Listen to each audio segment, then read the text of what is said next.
Bonjour tout le monde, donc on va reprendre les webcams d'anglais, même s'il n'y a pas, j'ai pas beaucoup de visiteurs. Monsieur de retour après beaucoup de temps d'absence. Alors normalement, j'aurais dû reprendre le mois de janvier et nous sommes le 20 février. Donc j'ai pas raconté ma vie, j'ai pas expliqué pourquoi. Donc il y a eu beaucoup de procrastination, c'est-à-dire que à chaque fois je repoussais au lendemain et quand on part comme ça, bah, ça s'arrête pas. Et il y a un moment donné où il faut mettre fin au processus. Donc il y a un moment donné où il faut se relancer. Donc bon, j'ai décidé de faire ça aujourd'hui. Donc pareil, je devais reprendre le mois de février et puis bon, il s'est passé un événement et du coup j'ai rien fait pendant 10 jours et on en est là. Donc on va reprendre la leçon 29. Donc on va reprendre également tout ce qui concerne le polonais et les vidéos de vocabulaire. Alors il faut savoir que pour faire les vidéos de vocabulaire en polonais, il faut compter 2 heures, hein. Le temps de chercher les photos, le temps de faire le montage. Pour faire ça, il faut compter 2 heures. Et là, j'en étais pour le vocabulaire en polonais, j'en étais à la 10e leçon. Donc, il faut, je pense aussi, pour les fois suivantes, acheter mes livres. Et donc, je ne peux passer que par Amazon. Alors, j'avais trouvé un site où ils vendaient des livres à un certain prix. Malheureusement, il n'y a pas de livraison en France. Du coup, je suis obligé de passer par Amazon. Et évidemment, le prix, c'est pas le même, hein. Mais j'ai vu aussi qu'il y a, en Amazon, tu peux aller sur le site français, le site anglais, enfin il y a différents sites, même le site allemand, et il faut faire gaffe parce que les prix varient d'un pays à l'autre. Donc des fois en commandant sur le Amazon français, ça peut coûter plus cher que si tu passes par l'Amazon allemand. Donc faut faire gaffe à ça. Après j'espère qu'on peut commander sur toutes les versions d'Amazon. Mais bon, je ferai gaffe à ça pour payer le moins cher possible. C'est l'idée. Si un livre sur tel Amazon, sur l'Amazon français, coûte, je sais pas, 30 euros, et que sur le site allemand, il coûte 15 euros, je vais aller sur le site allemand, si c'est possible. S'il y a une livraison en France, voilà. Enfin, je comprends pas pourquoi il y a une différence de tarif entre les. Selon le. Selon quoi? Selon le pays. Bon. Mais en tout cas, on peut pas acheter sur les sites proprement polonais parce qu'ils n'ouvrent pas en France. Donc, et malheureusement, c'est là que les prix sont les plus bas. Alors, je voulais publier aussi sur mon YouTube un genre de 8D club fait maison.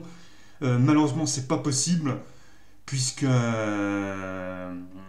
YouTube utilise un système de reconnaissance des musiques et certaines chansons ne passent pas le droit d'auteur. Donc j'ai essayé de faire un mix avec une vingtaine de titres et il y a 10 titres qui ont été refusés pour droit d'auteur et du coup ma vidéo a été bloquée et ça n'a pas été diffusé. Donc ensuite, j'ai réussi à diffuser une autre vidéo avec plus ou moins de la techno, qui a fait beaucoup de vues d'ailleurs. Et là, par contre, ça a été accepté. Mais il faut se méfier parce que si jamais il y a un changement de politique et qu'ils retrouvent ma vidéo, et ben je peux me prendre comment dire? Je peux me prendre un avertissement pour droit d'auteur. Et au bout de 2 avertissements, mon compte il peut être supprimé de YouTube. Il faut faire gaffe à ça. C'est pas parce qu'une vidéo est acceptée à un instant T que 2 ou 3 mois plus tard, la vidéo peut très bien poser des problèmes. Donc je rappelle que 2 avertissements pour cause de droit d'auteur et le compte YouTube saute. Donc, donc voilà. Donc du coup, j'ai annulé ce, ce programme. Enfin, dommage parce que le hit des clubs, ça aurait été quelque chose qui m'aurait amené beaucoup de vues. C'est le truc qu'on n'a pas le droit de faire. Et j'essaie de contacter les ayants droit, tout ça, mais en fait, ils répondent pas. Ils répondent pas. Quand on s'appelle pas Énergie, Fun Radio, ou si on n'est pas quelqu'un d'hyper connu ou un DJ, un truc comme ça, en fait, ils ne répondent pas. Donc, et comme pour faire mon truc, j'ai besoin d'avoir une réponse assez rapidement, parce que je vais pas attendre 3 mois, quoi. Donc du coup, c'est pas possible. La, la, la possibilité que j'ai, c'est de trouver un site sur internet où on peut loger des mix. Ça, je pense que ça existe, mais bon, j'ai pas trop le temps de m'en occuper. Ou fonder une espèce de web radio. Et, euh, et c'est beaucoup plus simple en passant par une web radio. Et après, web radio, hein, c'est un métier. Hein, il faut l'alimenter, la web radio. Il faut mettre des émissions dedans, il faut peut-être recruter des DJ. Enfin, ça se fait pas comme ça, quoi. Il y en a qui ont essayé et puis ils ont fait ça pendant 2 3 mois. Pourtant, des personnes qui ont plus de charisme que moi, ouais, ils ont une profession, des personnes qui travaillent dans les bars, tout ça, ils ont essayé de faire une web radio et puis ils se sont cassés les dents. Hein. Donc voilà. C'est pas simple. Parce que les gens en général, quand ils écoutent la radio, bah, ils écoutent Énergie, Fun, bah, les RTL, enfin, les radios les plus connues, ils vont pas forcément sur les web radios. Donc c'est compliqué. Et après, c'est tout un travail. Et fonder une web radio pour une ou deux personnes, ça vaut pas le coup. Bon, là, je fais des vidéos sur YouTube pour une ou deux personnes, mais à savoir que, en ce qui concerne l'anglais, comment dire, le but principal, c'est d'apprendre l'anglais. Et pas de faire des vues, pas forcément faire des vues sur YouTube. Donc voilà. Et ça me permet de m'entraîner aussi à prendre la parole en public, parce que peut-être dans le futur j'en aurai besoin ou pas. Je vois, ça m'entraîne. Parce que je suis pas très à l'aise avec ça. Et voilà, donc on va reprendre l'anglais. Donc vous avez vu aussi que j'ai publié 2 vidéos un peu fantaisistes. Donc ça c'est pour faire rire un peu la galerie. Bon, c'est toujours un petit peu risqué de faire ce genre de vidéo là, parce que bon. Mais bon, je les ai laissés et puis on verra. On verra plus tard. Voilà. D'ailleurs, j'ai même pas regardé si j'ai fait beaucoup de flux avec mes 2 dernières vidéos. Mais je sais que mes vidéos où j'ai mis des mix, pourtant mes mix n'étaient pas. Il y avait quelques imperfections. Ouais, j'ai vu ça. Ouais, ça fait quand même pas mal de vues parce on a approché des 200. On était pas loin des 200 vues, donc bon. Mais malheureusement, c'est pas possible de faire ce genre de vidéo là. Enfin, c'est compliqué. Ou alors, ce que je peux faire, si je peux faire des mix techno, mais après, faut pas que je les laisse sur YouTube trop longtemps. Enfin, faut que je les supprime. Ouais. Faut que je les laisse, je sais pas, peut-être 15 jours, 3 semaines, et après, je les supprime pour éviter d'être rattrapé par la police de YouTube. Hein. Voilà. Parce ils peuvent supprimer les vidéos même 3 mois plus tard. Il suffit que les ayants droit échangent d'avis qui ne veulent pas que leurs vidéos apparaissent sur YouTube. Et après, ils font la chasse à toutes les personnes qui ont diffusé les dites vidéos. Voilà, voilà.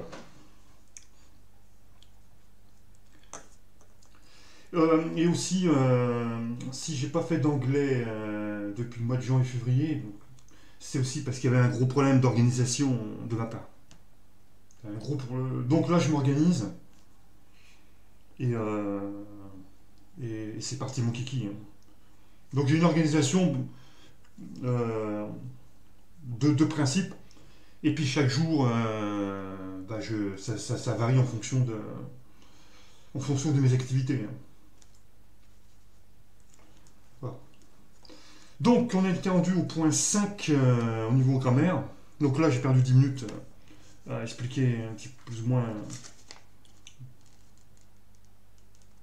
le fait que je reprends les webcams. Donc on en est à 29e leçon. Alors, est-ce que c'est grave d'avoir arrêté l'anglais pendant 2 mois? Alors je veux dire oui et non. Oui, parce que ça fait une coupure et ça, faut éviter.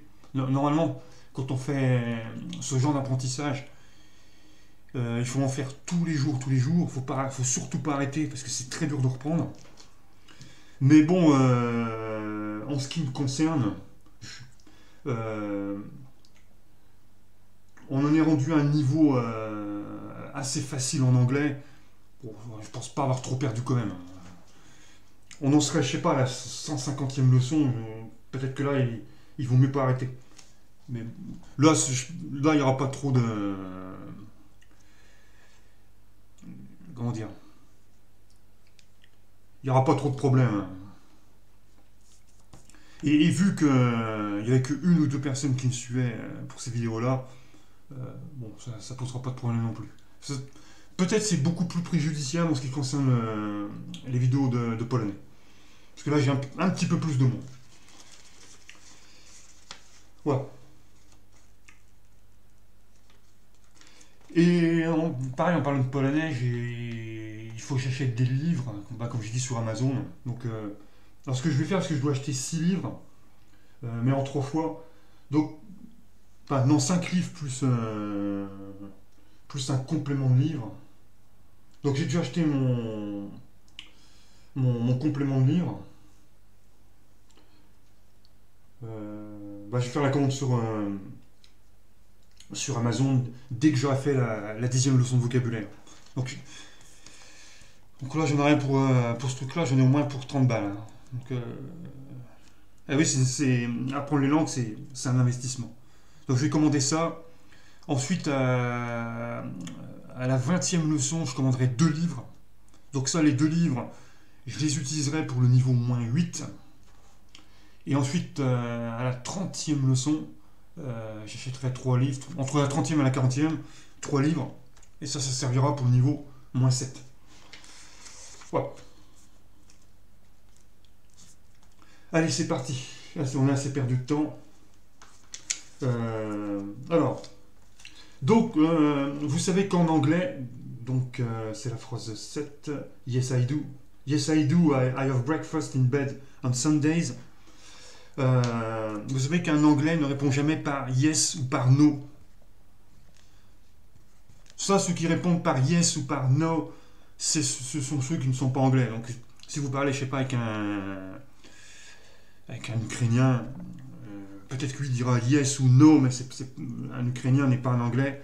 Si vous parlez avec, je sais pas, avec un Belge, il dira yes ou no. Nous aussi, les Français, on fait comme ça, mais si vous parlez normalement avec un anglais, il comprend yes ou no. Mais normalement, avec yes ou no, il faut le compléter par en reprenant l'auxiliaire de la phrase où il y a la question. Donc il y a une question. Dans votre question, vous avez un auxiliaire, forcément. Et l'anglais va répondre yes, no, et en reprenant l'auxiliaire qui se trouve dans la phrase.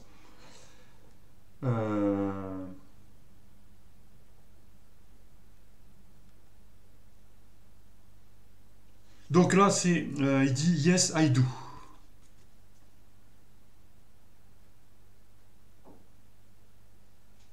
I have breakfast in bed on Sundays.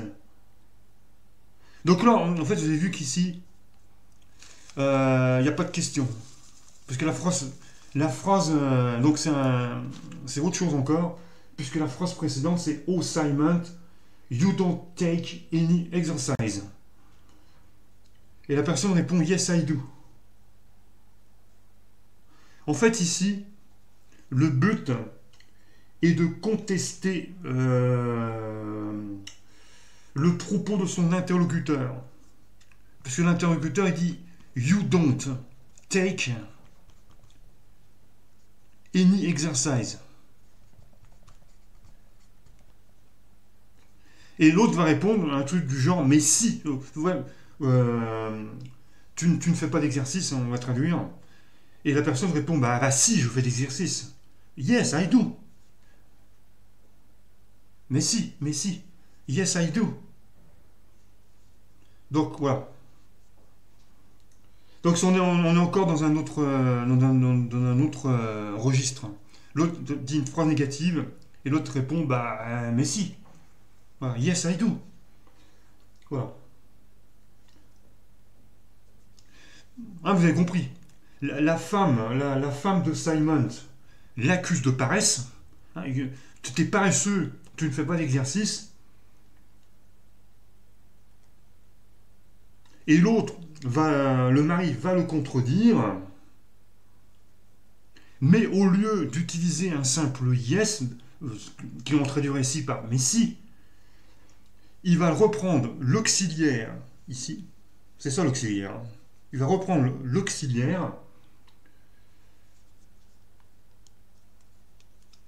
et il va l'accentuer. En fait, ici, on va traduire par yes, I do. On accentue ici. Ça se traduirait par mais si je fais d'exercice, mais si j'en fais des exercices, qu'est-ce que tu me racontes? Hein, tu ne fais pas d'exercice? Mais si, mais qu'est-ce que tu me racontes là? Yes, I do. Mais si, j'en fais. Voilà. Mais bien sûr que si, j'en fais. On va prendre un autre exemple. Simon doesn't. Simon doesn't. Alors, bien sûr, il faut comme ça fait 2 mois que j'ai plus ou moins disparu, il faut se remettre dans le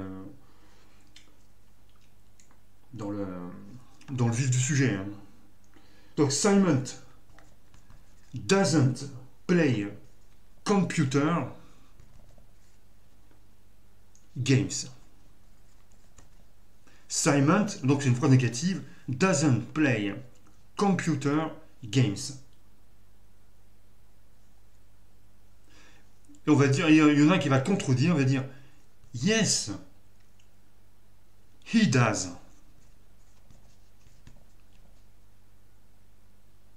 Hein, c'est le même principe. Hein.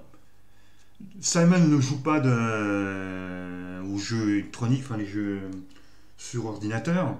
Et il y en a qui répond bah si, il y joue. Voilà. Bah si, yes he does. Qu'est-ce que tu me racontes là? Il joue de 20h du soir jusqu'à minuit.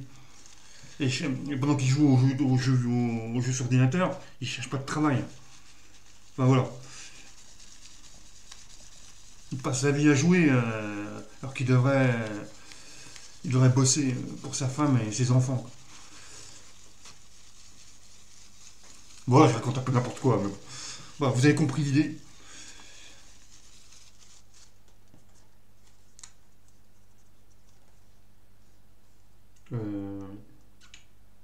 Voilà. Ben, on a fini avec la grammaire du coup. Et on va traduire. On va traduire. Alors, je refais encore une fois la remarque. Il faut surtout pas prononcer ce truc-là Cathy. On n'est pas en France.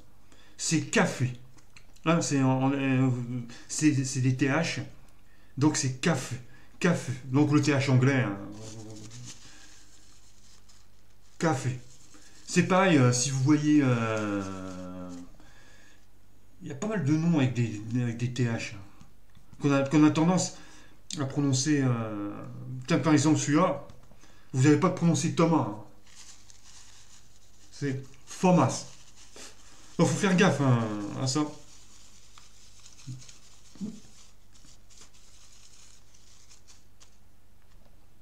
sauf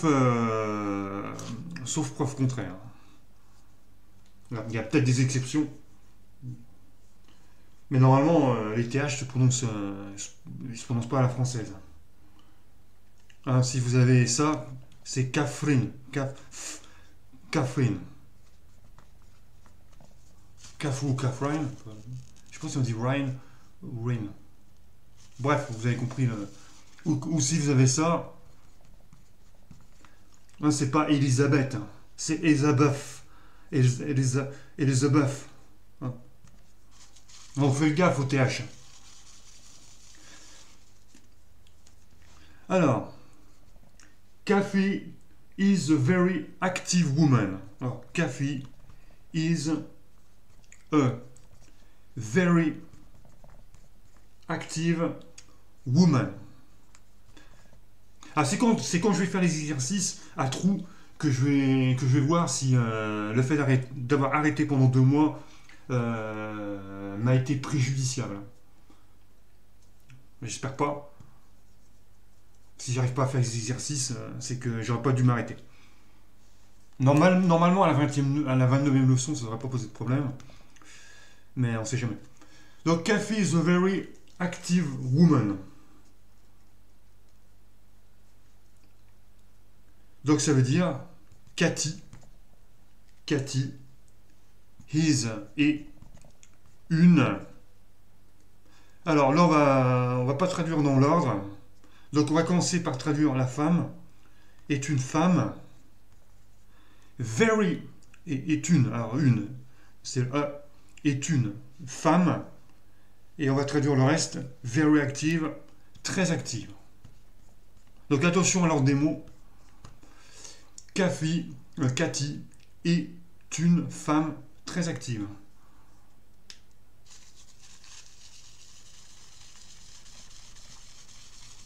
Genre l'anglais, c'est souvent l'inverse.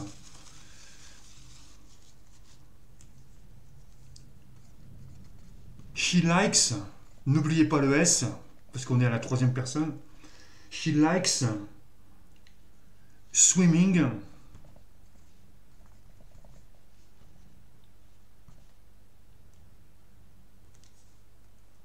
climbing and cycling. Elle fait beaucoup de choses. Elle aime faire beaucoup de choses. Donc, she likes, ça veut dire elle aime.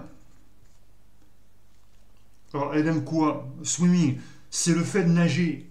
Donc, le fait de nager, c'est donc la natation. La natation. Le fait de nager. Le fait de faire de l'escalade. Donc, l'escalade. C'est parce que vous avez remarqué, c'est des verbes. Que ce sont des verbes.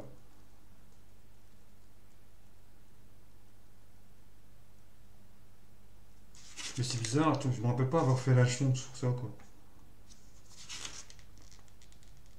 Bah si, j'ai dû le faire. Hein. Je me souviens pas. Ouais, je me suis tellement arrêté longtemps que du coup... Donc c'est l'escalade. Faut que je vérifie, parce que j'ai l'association de ne pas avoir fait cette... Bon, je vérifierai. Sinon... Alors, elle aime la natation, l'escalade, et le fait de rouler en vélo, et le cyclisme. Vous voyez, c'est des verbes, en fait.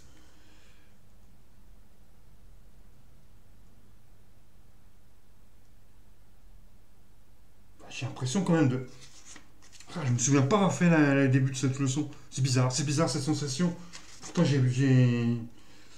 Là j'ai mis une marque... Ouais, moi si j'ai dû le faire. Donc she likes swimming, climbing and cycling. Elle aime la natation, l'escalade et le cyclisme. Climbing, je pense que personne ne le connaît celui-là.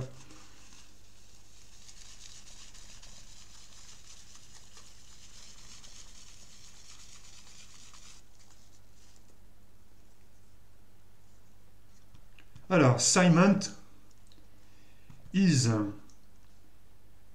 different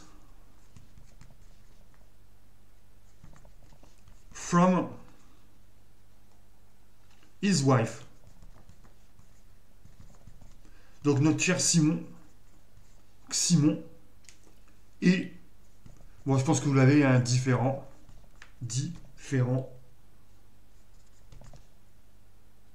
From, on va traduire ça par deux. Méfiez-vous des prépositions. C'est comment dire, une des difficultés de l'anglais, les prépositions. Sur quoi, je dirais même que c'est la difficulté dans toutes les langues, hein, d'ailleurs. Que vous faites de l'espagnol, de l'italien, de l'anglais, ou n'importe quoi, souvent les prépositions posent de gros problèmes. C'est souvent source d'erreur. Hein. Donc Simon est différent de qui? De sa femme. Alors pourquoi his? Puisque ça s'accorde avec Simon. Hein, c'est la femme de Simon. Donc là, en français, on accorde avec le nom qui... On accorde avec femme. Alors qu'en anglais, on accorde avec Simon. On accorde avec le possesseur. Donc Simon is different from his wife. His wife, sa femme.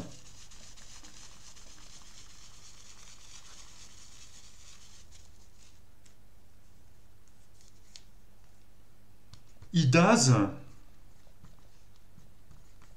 not like energetic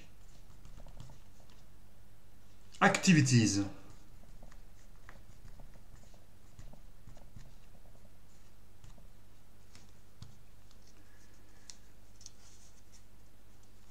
Alors, il n'aime pas. Donc là, on a la négation.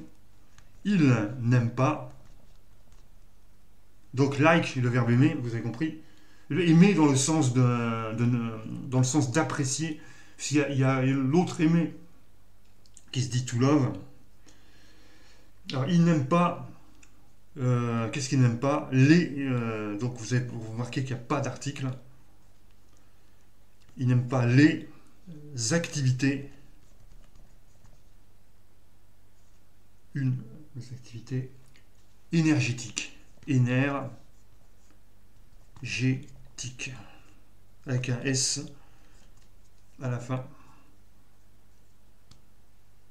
Il n'y a pas de pluriel. Vous avez revu chez les Anglais. Les activités énergétiques, on accorde ici, hein, bien sûr. Il y a plusieurs activités. Donc on met un S. Well, he does not like energetic activities.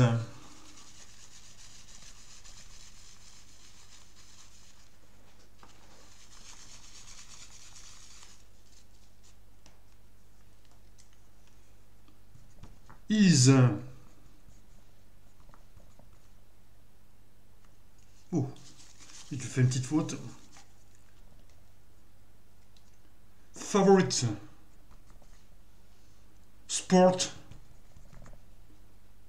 is playing online games.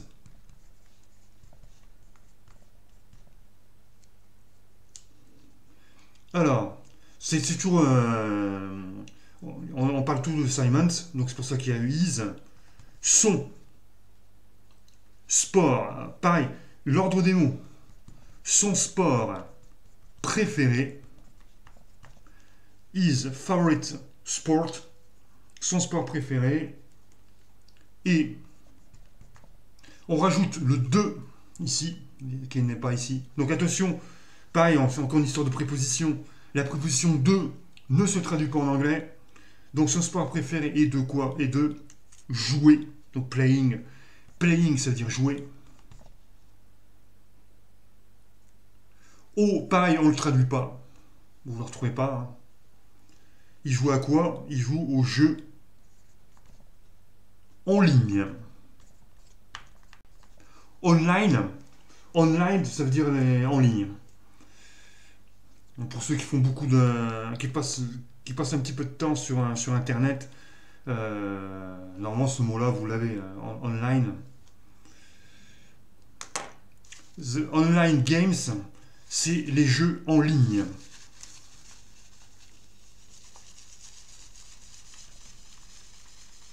Alors soit ça peut être des jeux vidéo, mais ça peut être aussi les jeux de cartes ou Winamax, enfin, vous voyez ce genre de trucs. Les jeux de poker, les jeux de... les paris, tout ça. Le tiercé. On va pas faire... j'ai cité Winamax, du coup je suis obligé de citer tous les autres. Mais il n'y a que celui qui me vient en tête en fait.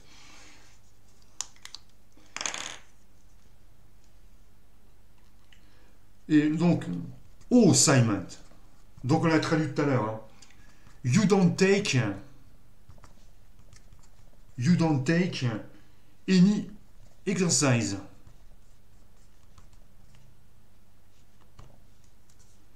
Donc c'est sa femme qui parle, elle lui dit oh Simon. You don't take. Alors take ici, vous savez que ça veut dire prendre, mais ici on va le traduire par le verbe faire. Attention, pareil, quand vous traduisez.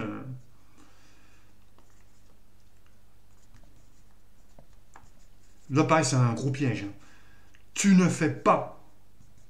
Tu ne fais pas. Any exercise.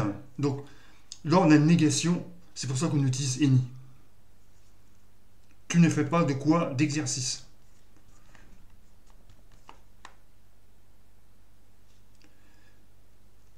Donc le D apostrophe ici, on va le traduire par any. On a déjà vu le pourquoi on utilise any dans ce cas de figure. Donc je ne vais pas la refaire. Hein.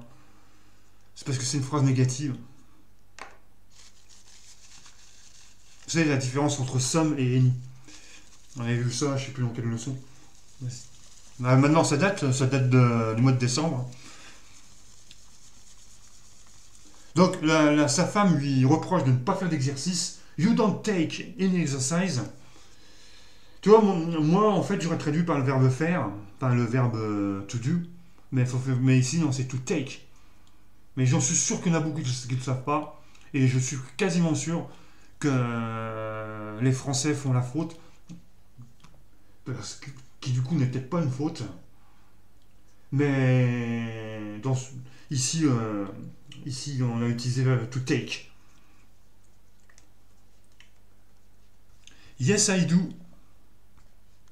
L'anglais c'est pas si simple que ça. Hein. Yes I do, il y a beaucoup de pièges, beaucoup de faux amis. Yes I do. I have breakfast. Break.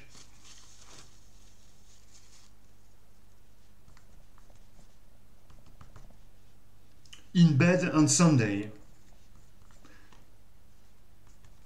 Alors normalement, parce que là j'ai fait un espèce d'emploi du temps. Normalement, je suis censé faire de l'anglais à 11h du matin, mais je peux changer mon organisation en fonction de ce que je fais, de ce que je fais par ailleurs. Donc tous les lundis matins, j'ai 3 heures de formation, et donc forcément l'anglais, je le décale. Donc, yes, I do. I have breakfast in bed on Sunday. Et c'est pour dire que mon organisation, je la change en fonction de mes activités, de mes autres activités. Et peut-être que dans le futur, je serai amené à supprimer des trucs. Parce que malheureusement, le temps, on peut pas. C'est quelque chose qu'on ne peut pas allonger. On ne peut pas allonger le temps.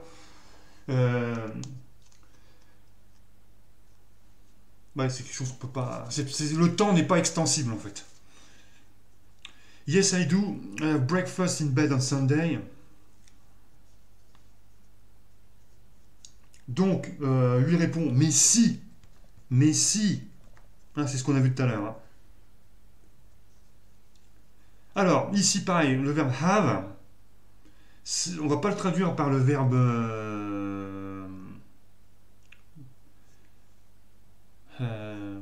par le verbe faire ou le verbe avoir. On ne va pas le traduire par le verbe avoir, on va le traduire ici, pareil, par le verbe prendre. Donc c'est pareil, même chose. Vous savez tous que le verbe prendre, c'est to take, mais c'est pas toujours to take. Hein. C'est pas toujours to take. Donc attention, attention à ça. Faut pas. Des fois, il faut éviter de prendre le verbe le plus. Celui que vous avez appris au lycée. Parce que dans ce cas-là, ici, c'est le verbe prendre va se traduire par le verbe to have, qui en fait qui veut dire normalement le verbe avoir. Donc je prends. Donc utilisation du verbe avoir. Quand on traduit en français, ça devient le verbe prendre. Je prends. Pareil, il n'y a pas d'article. Il n'y a pas d'article. Je prends le. Alors, breakfast. To break, ça veut dire couper. Faire un break. Vous savez, quand on fait un break, c'est couper le jeûne. Donc, je prends le petit déjeuner.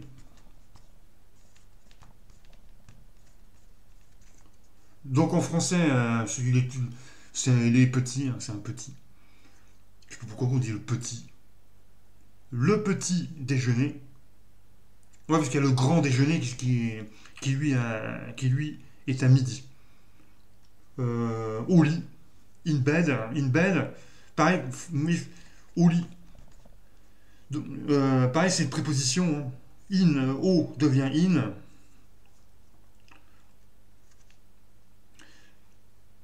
En fait, pour les prépositions, il faut presque les apprendre au fur et à mesure, tel quel. Il n'y a pas. Je pense pas qu'il y ait une règle vraiment. Si, il y a des règles, mais des fois c'est un peu. C'est pas très clair. Là. In bed, il faut comprendre qu'on est dans le lit. Et c'est pour ça qu'on utilise in. Et on Sunday, on l'a vu, ça veut dire le dimanche. Sous-entendu, tous les dimanches. C'est pour ça qu'il y a le on. Je suis in on. Donc, I have breakfast, je prends le petit déjeuner au lit, in bed, on Sunday.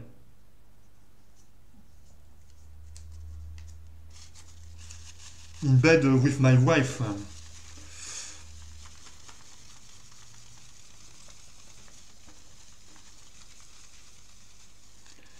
Donc, la prochaine fois, parce que là, on a mis un petit peu de temps, on fera les exercices.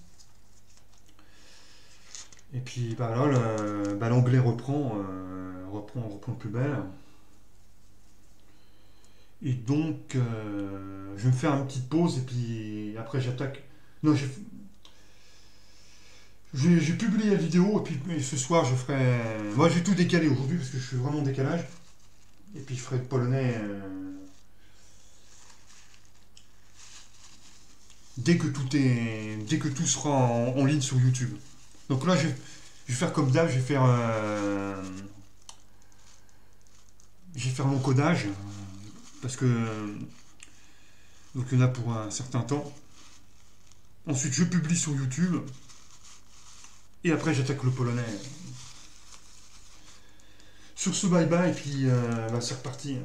Donc demain, les exercices. Et là, je vérifie parce que j'ai l'impression que j'ai pas fait le cours, le début du cours, mais ça me paraît bizarre parce que j'ai une marque sur mon livre qui dit que si ça a été fait.